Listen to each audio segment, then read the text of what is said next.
Labdien, godājumie mediju pārstāvji. Tikko noslēdzās mana tikšanās ar ministru prezidentu. Jāsaka tā, ka pēc šodienas sarunas ar Siliņas kundzi, kur man informēja par topošās valdības personālijām, par deklarāciju, es pieņemu, ka 15. septembrī tad būs balsojums Saeimā par jauno valdību, tad faktiski varētu uzskatīt, ka šī bija mana oficiālā pēdējā tikšanās ar ministru prezidentu, un es gribēju teikt, ka mums bija saruna, protams, arī par aktualitātēm, bet es teicu, paldies ministru prezidentam par darbu. Ja Saeima apstiprinās jauno valdību, tad novēlēju arī veiksmi jaunajā matā, un tādēļ pateicoties par sadarbību un novēlot arī daudz darba jaunajā amatā, gribēju pasniegt nelielu tādu piemiņas velti. Teikt paldies par līdzšinējo un novēlēt visu to labāko jaunajā darbā.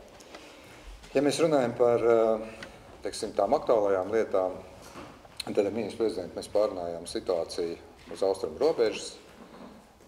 Mēs pārunājām tos pasākumus, ko valdība veids saistībā ar pieaugušo intensitāti hibrīda karā no Lukašenko režīma puses, un es domāju, ka gatavojamie lēmumi valdības līmenī gan par Silēnas robežu punktu slēgšanu, gan arī pasākumu, ko veids kopīgi aizsardzības un iekšlietu ministrijas, ir pareizi un adekvāti, un, protams, ka mums ir jāiztur šis spiediens, jo tas ir tests mūsu valstī, tas ir tests mūsu izturībai, un es esmu pārliecināts, ka mūsu atbildīgās struktūras ar to arī tiks galā.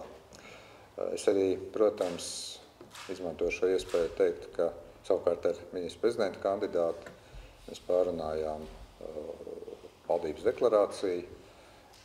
Jāsaka, tā tiešām ir īsa, kā es to vēlējos.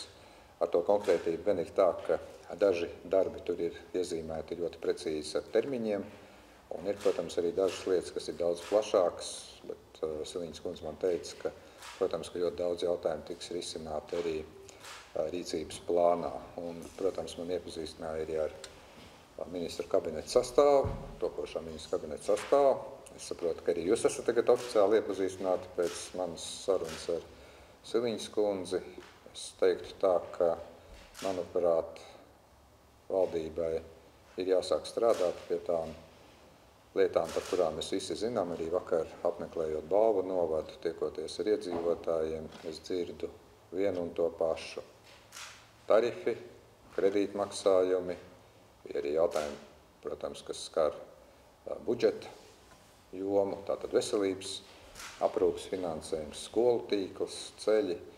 Pie šiem jautājumiem arī jaunajam ministru kabinetam gan strādājot pie budžeta, gan veicot citas lietas, jāķerās klāt nekavējoties, un lai kāds būtu peripētīs ar ministru kabinetu izveidi, lai kāda būtu bijusi drāma, tomēr valdībai pēc iespējas ātrāk jāsāk strādāt un jāsāk risināt šos jautājumus, un tad, protams, gala vārds piekdien būs mūsu parlamentam, Saeimai, kam tad ir jāizsaka uzticība, vai būs kāds cits balsojums, to mēs redzēsim, bet kam ir jāizsaka uzticību kabinetam, lai tas varētu pilnvērtīgi sākt strādāt. Paldies, un es došu vārdu Kariņa kungam. Paldies. Vispirms paldies valsts prezidentam par labu vēlējumu, par dāvanu arī, protams, un man ir, jāsaka, man ir bijis prieks sadarboties gan ar prezidentu Vējoni, gan ar prezidentu Levitu un arī ar prezidentu Rinkēviču. Labā ziņa ir, ka mūsu demokrātija ir ļoti spēcīga un dzīva. Neskatoties uz to, ka notiek valdības maiņas process, mūsu valsts drošība un ārējā robeža, ko mēs arī ar valsts prezidentu pārunājām, kas ir pie Baltkrievijas, viss notiek neskatoties uz to, ka valdība mainās. Tas nozīmē, ka mēs esam pieņēmuši pareizus likumus un lēmumus, ka nav nepieciešama, vai kā varētu teikt, ka mūsu drošība tiek garantēta, neskatoties uz to, vai valdība tajā brīdī ir maiņas procesā vai nav. Un tā ir ļoti, ļoti laba ziņa mums visiem. Un, protams, ja mēs skatāmies pa pasauli, un nav pat tālu jāskatās, kā notiek varas maiņa, ka mums Latvijā tā notiek sarunu procesā, tur tiek meklēti kompromisi un piedāvāti risinājumi, kuri ir arī atbalsts gaidāms Saeimā. Tātad, protams, es novēlu visu labu Siliņas kundzei vadot nākamo valdību. Cerams, ka Saeima piekdien tad varēs arī apstiprināt jauno valdību un jauno valdības komandu. Un ja šo piedāvāto komandu, ko Siliņas kundze šodien ir minējis, ja apstiprinās, tad es, protams, priecājos par iespēju turpināt arī sadarboties ar valsts prezidentu citā kapacitātē, bet tieši pārstāvot mūsu valsti starptautiski, kur faktiski sadarbība starp valsts prezidentu, ministru prezidentu un ārlietu ministru ir ļoti, ļoti svarīga. Un es esmu pārliecināts, ka tas arī turpinātos un turpināsies tikpat veiksmīgi, kā tas līdz šim ir bijis arī drusku citā sastāvā. Tātad vēlreiz paldies valsts prezidentam par labiem vārdiem.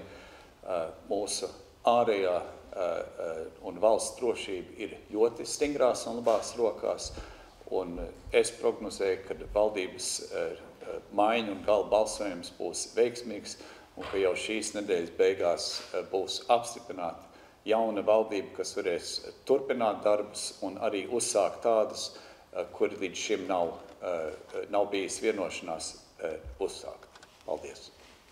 Paldies, un tad Jā, mums te jājautā no tiešreiz mikrofona. Jautājums valsts prezidentam, tad, protams, jums šī ir pirmā tagad iespēja, kad ir zinām jau koalīcija pilnībā un arī sastāvs. Un tad būs tādi par to sastāvu, bet divi jautājumi, bet viņi saistīti savā starpā. Un kā jūs vērtējat šo procesu, ka faktiski tagad ir mums palikušas 2 diennaktis līdz, vai mazāk, jau līdz Saeimas sēdē, kad tiks lemts par valdības apstiprināšanu. Sabiedrība uzzina ministru kandidātus, pilnīgi visus, pilnīgi oficiāli, tagad tikai diezgan īsā periodā. Un otrs, vai šis sastāvs, tad jūsuprāt, ir tas, kas rada lielāku dinamismu, kā izteicās iepriekšējais premjerministrs, tagadējais vēl premjerministrs? Cik dinamisks būs nākamais ministru kabinets, tas viss ir ministru pašu rokās. Šobrīd sākt runāt, cik dinamiska vai mazāk dinamiska būs valdība, nebūs produktīva. Valdības deklarācijā un arī, kā man informēja, attiecīgajā koalīcijas līguma pielikumā ir darāmie darbi, kā šos darbus paveiks valdība, kā šos darbus arī atbalstīs Saeimas vairākums, kas atbalsta arī valdību. Tas ir pašu politiķu rokās. Es domāju, ka mums tradicionāli būs tā saucamās 100 dienas, kurās, protams, valdības ministriem daudziem tā būs arī, protams, pirmā iespēja iepazīties ar savām ministrijām, bet daudz atgriežās valdības darbā vai turpinās darboties. Tātad viņiem būs ne tikai varbūt jāiepazīstās ar savām nozarēm, bet arī jārisina daudz dažādu aktuālu jautājumu. Bet par to, cik dinamisks vai nebūs dinamisks jaunais ministru kabinets, to noteikti spriedīs eksperti, un gan jau arī Saeimas debatēs būs diezgan daudz diskusiju gan no pozīcijas, gan no opozīcijas puses. Es teikšu tā, es nesteigšos ar vērtējumiem, lai darbi runā, vērtēsim valdības darbu pēc kāda laika, vērtēsim, kādi lēmumi tiks pieņemti sabiedrībai būtiskos jautājumos. Es jau minēju, sabiedrība šobrīd uztrauc tarifu.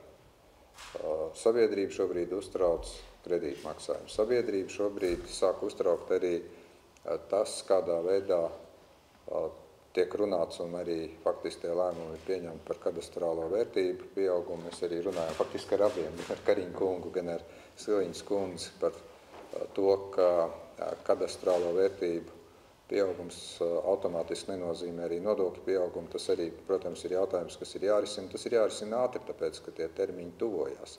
Par visiem šiem darbiem mēs vērtēsim jauno valdību un Saeimas vairākumu brīdī, kad tie lēmumi tiks pieņemti. Tagad domāt vai spekulēt par to, ko izdarīs vai neizdarīs viens vai otrs ministrs, būtu priekšlaicīgi. Tas viss ir Siliņas kundzes un viņas kolēģi rokās, parādīt komandas garu, parādīt nepieciešamo, negribu vairs lietot šo vārdu, pavisam drīz tas tiks skalīgi, tāds novazāts dinamismu, vienkārši parādīt savu spēju, enerģiju un arī vēlmi risināt valstī būtiskās problēmas. Par šo te laika rāmi, redziet, tas lielais jautājums būtu tad dažādu valdību veidošanas gaitā ir bijuši dažādi procesi. Vienmēr ir kaut kas tāds, kur varēja labāk, kur varēja savādāk. Dažreiz par ilgu rakstīja valdības deklarāciju, tad tā ir bijusi pa garu. Tad savukārt ir, teiksim, tie sarunu procesi vilkušies pārāk ilgi, tad viņi ir bijuši pārāk īsi. Es teiktu, ka viens aspekts, kas ir jāņem vērā, ir tas, ka faktiski ministru kabinetā darbosies cilvēki, kas ir tomēr gājuši cauri vēlēšanām, tātad gājuši cauri zināmam vērtējumu sietām Saeimas vēlēšanu procesā, tie ir politiķi, tie ir darbojušies gan pozīcijā, gan opozīcijā, daudz ministri arī turpina darbu.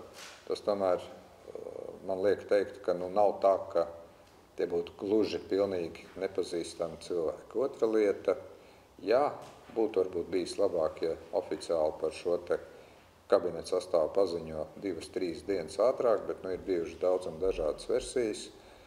Manuprāt, ka būs noteikti iespēja uzklausīt, iztaujāt ministrus, uzzināt par viņu, teiksim, viedokļiem gan līdz piekdienai, gan arī pēc piekdienas.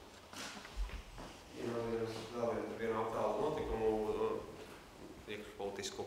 Un tad abiem tā kā būs tāds temats, bet pirmais jautājums Kariņa kungam kā jaunās vienotības valdes priekšsēdētājiem. Jūsu valdes loceklis jaunās vienotības Jānis Baigs vakar ticis aizturēts, acīm redzot, viņam varētu būt kāds status krimināla procesā, kurš ir saistīts ar lielu daudz miljonu Eiropas Savienības fondu iespējamu izkrāpšanu un dienas pilnvaru pārsniegšanu. Tādas ir šobrīd tās knapi paustās versijas. Cirkulēja laikā, kad tika gatavota šī valdība, runas par to, ka cilvēki, kas nevis ir tikai sankcijās, bet arī iesaistīti krimināla procesos, pret kuriem ir aizdomas vai kas, ka viņi tiek atstatīti no valdības lēmumu pieņemšanas vai no koalīcijas lēmumu pieņemšanas. Jānis Baigs, visi jau to ir pamanījuši, tagad sociālos ir sēdējis vēl pagājušajā nedēļā pie koalīcijas veidošanas galda. Vai kaut šajā situācijā viņam būtu no tās jaunās vienotības valdes locekļiem jāaiziet uz laiku, kā jūs vērtējat?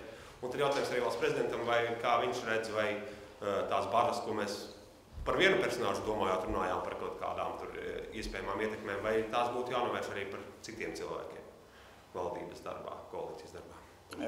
Paldies, es centīšos īsi. Pirmkārt, es pilnībā uzticos mūsu tiesību sargājošām iestādēm un ļauju viņām strādāt. Es neesmu šobrīd vēl informēts, vai ir konkrēti un kāda veida apsūdzība celt. Balstoties uz to, ja ir kāda apsūdzības celt, tad, protams, mūsu partija apvienība attiecīgi arī rīkotos. Es vienkārši vēl par to neesmu informēts. Es zinu tikpat, cik jūs, tikai no plašas saziņas līdzekļiem, bet šeit ir jāļauj mūsu tiesību sargājošām iestādēm strādāt, un mēs gaidīsim no viņiem informāciju, kas un kā notiks tālāk. Paldies! Man tā atbilde ir pavisam īsa. Viens likums, viena taisnība visiem. Ines Trenč, ziņu aģentūra, Leta prezidenta kungs, jautājums jums. Jaunā vienotība pirms vēlēšanām vilka sarkanās līnijas pret ZZS, tad tika nolēmts veidot valdību no baltas lapas. Jūsu skatījumā, kā jūs vērtējat to, ka ZZS pārņems, ja tā var teikt, klimata un enerģētikas ministriju un ekonomikas ministriju? Paldies!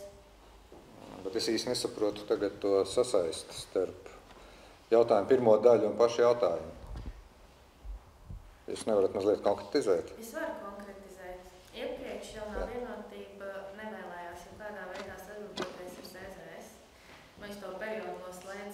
sākās valdības veidošanas, paplašināšanas sarunas, tās tika noslēgtas, tad nolēma vēl veidot valdību no baltas lapas. Šeit sākam no baltas lapas. Un kāds ir jūsu vērtējums, ka reizēm ministri šajos atbildīgajos posteņos? Es varbūt sapratu to domu, jo doma ir arī par to, ka teica, Paldies. es pieļauju premjeras kundze, to, ko ir premjeras kundze, par šīm te jomām, kuras DZS neuzņemas, tās ir ar drošību saistītas.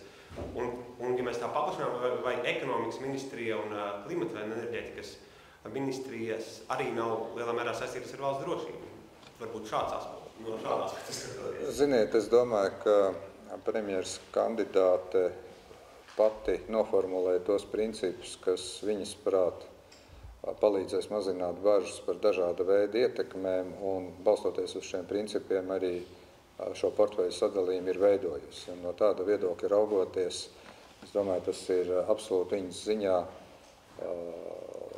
vadīt šos te riskus, lemt par kurām ministrijām, kādai partijai, tās deleģētajiem pārstāvjiem ir jāuzņemās atbildība, un ja viņi uzskata tādā veidā, tas tiešām mazinās dažādu veidu ietekmi, jeb no kuras partijas, atbildot un vēlreiz uzsverot arī to, ko es teicu, atbildot uz iepriekšējo jautājumu, tas ir absolūti viņas ziņā. Es netaisos šobrīd nekādā veidā vērtēt vai atbildēt uz jautājumiem, ko es esmu daudzās intervijās arī uzsvērs, ko dažādas partijas dažādos laika posmos ir vilkušas kā līnijas, nav vilkušas kā līnijas. Es no savas puses, savu laiku, tad, kad sākās šīs te valdības veidošanas sarunas konsultācijās un pēc tam arī jums vairākos paziņojumos un vairākās arī šajās preses konferencēs uzsvēru, ka es redzu, ka valdība varēja veidot no 5 partijām. Jā, es saprotu ideoloģiskas pretrunas, es saprotu citas pretrunas. Es uzskatīju, ka šīs sarunas, un es redzēju arī tādu vēlmi, šīs sarunas par valdības veidošanu veidot no baltas lapas, bet es arī teicu, ka bezgalīgi vilkt mēs nevaram, gan budžeta, gan citu iemeslu dēļ. Beigās rezultāts nav ideāls, tālu nav ideāls, bet valstī ir vajadzīga darboties spējīga valdība. To, cik tā būs darboties spējīga, tas paliek šobrīd ministru, jauno ministru, ministru prezidents, topošās ministru prezidents un neliela, bet tomēr Saeimas vairākuma ziņā. Vērtēsim pēc reāliem darbiem, pēc kāda laika.